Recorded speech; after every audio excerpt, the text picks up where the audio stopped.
In this video, we learn how to create vaults in Slurpit.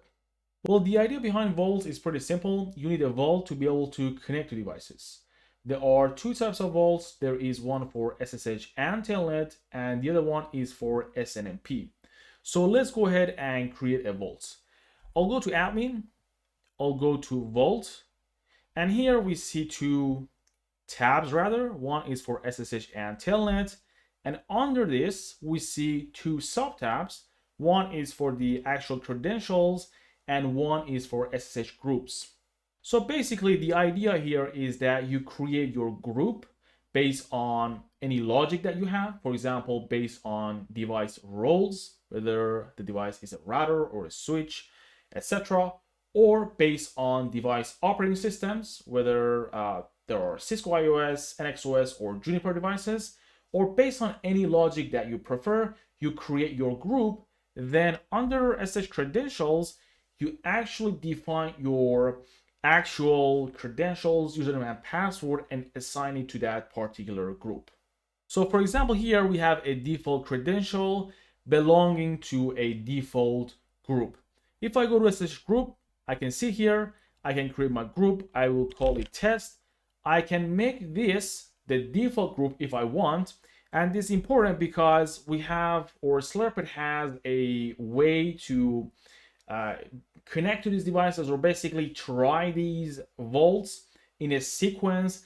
And there are three ways or three priorities that Slurpit will try to connect to devices through the SSH or SNMP. So the first priority is for when we assign a vault to a device directly at the time of creating or editing that particular device. We'll actually see that in a moment.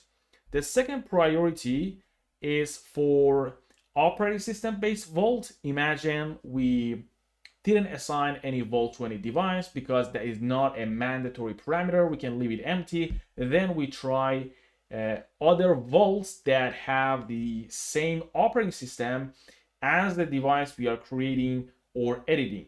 And at last, we try the default vault. That's why I said it's important to choose your default vault wisely, because for example, right now my default vault is this one, and it's not about the name, it's about the check here, the toggle that you turn on or off.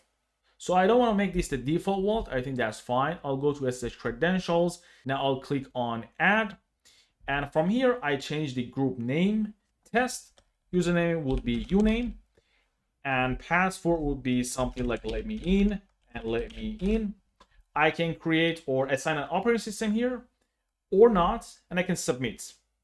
If I go to the other tab for test, my new credential is here.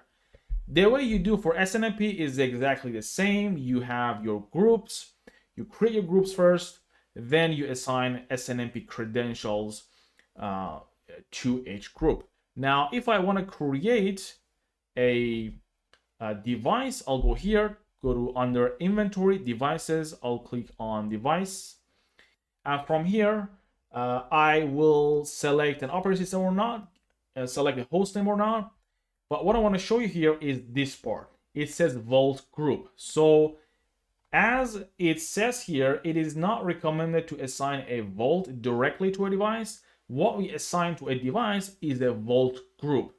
And we're going to choose, or Slurpit is going to select any of these based on the priorities that you saw. You can also change the priorities. For example, if I go back to the previous page, if I go to Vault, if I go to SSH and Telnet, if I have another one here, for example, in the default vault, I have, for example, uname 2 and password submit. You can see that the priority is 0, means the first priority. The second priority is priority 1. I can change these by drag and drop if I want. So this way, Slurpit would tackle connecting to these devices through SSH based on these priorities. There is also filtering option here. You can filter based on many parameters. You can edit your vaults and eventually delete your vaults if you want. So I'm going to go back to inventory, devices, add, and from here, I can only assign a vault group. And again, based on those priorities, one of them will work.